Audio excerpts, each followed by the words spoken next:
Coming up, students can expect it to be easier to park starting next month. And both UT campuses are taking on new expansion projects. Plus, Shantae Bright will have highlights from Saturday night's football game that was decided by just 1 point. Your news in 10 minutes starts now. Thanks for joining us. I'm Meredith Kincaid. And I'm Amanda Patton. There are 2 major projects coming to campus, but can the university afford them? Reporter Matt Culbreth has the details.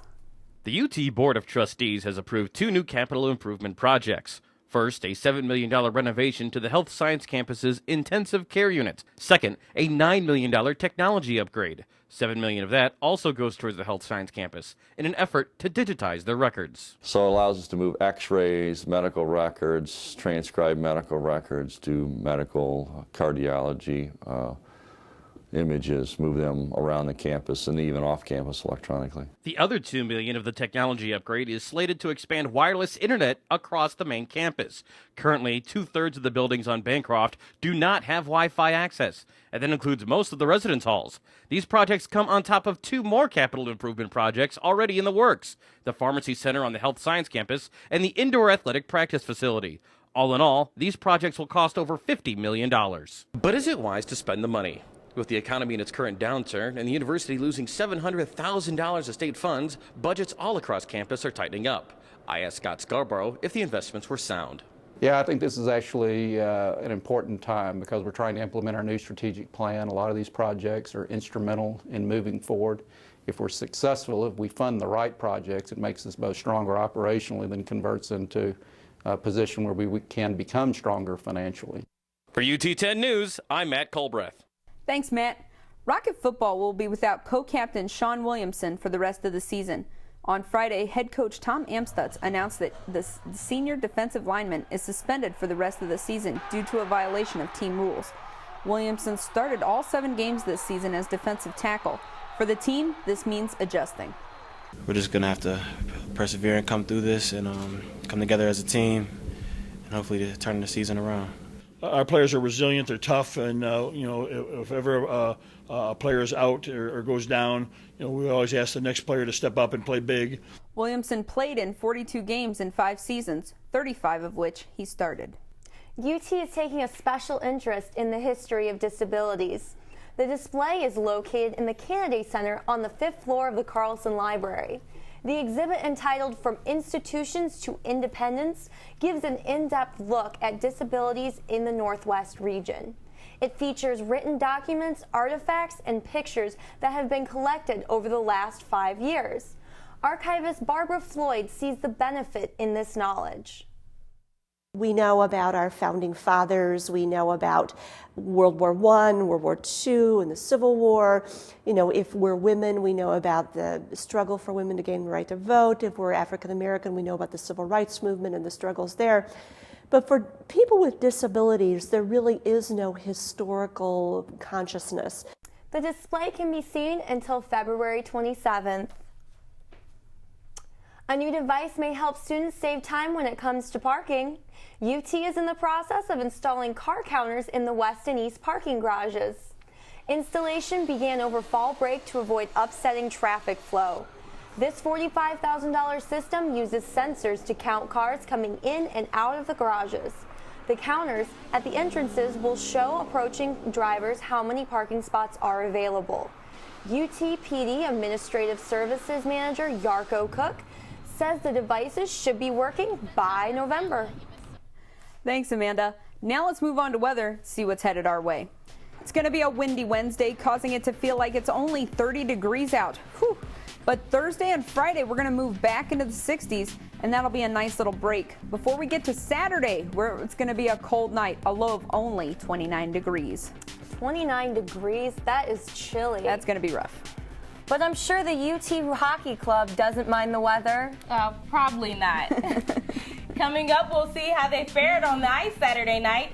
And I've got the highlights from Saturday's football game against Central Michigan. We'll be back with that and more in just 30 seconds.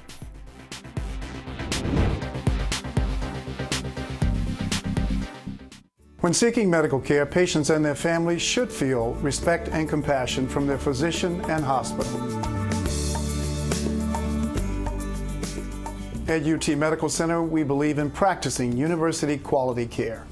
With more than 100 programs designed for convenience and comfort, patients can count on us to respond to their needs, treat them with dignity, and give them a voice in their care. To learn more, visit utmatters.com.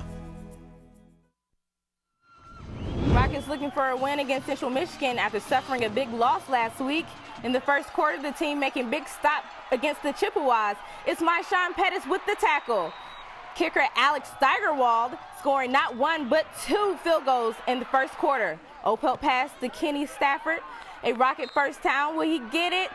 Oh, pass complete. Rockets in the red zone looking for the score. Pitch to John Allen. A nice run, but he comes up short. CMU quarterback Dan Lefevre finds wide receiver Antonio Brown wide open for a touchdown for not one, but two touchdowns.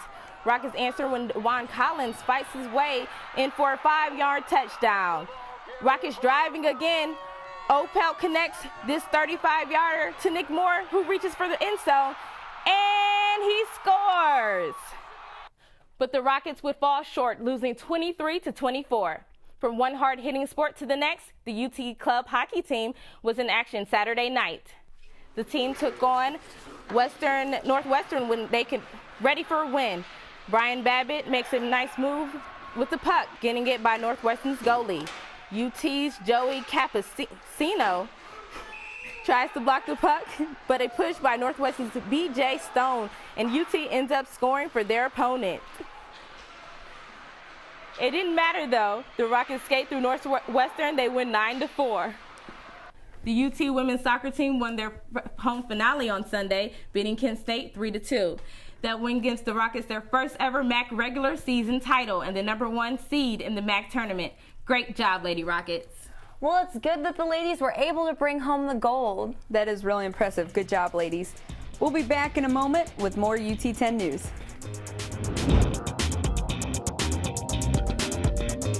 When I was little, my grandma took me to the Dairy Queen, right? She bought me a banana split. And, you know, I was kind of a little messy when I was little, all right? Then the bee got in the car. My grandma was like, baby, don't swing at the bee, because the bee won't hit you. Don't swing at it. I didn't swing, and guess what happened, Grandma? The bee stung me.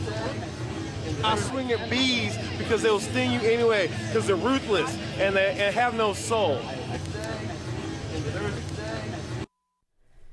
If you're looking for a good scare this Halloween, UT 10 News has you covered.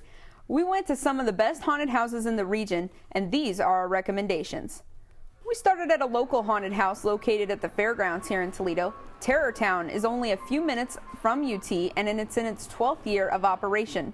It's kind of scary, so we're going to give it 3 out of 4 rockets. If you just can't get enough of Halloween and want to have nightmares until Thanksgiving, then visit Pontiac, Michigan. The Realm of Darkness is a medieval-themed house guaranteed to give you a thrill.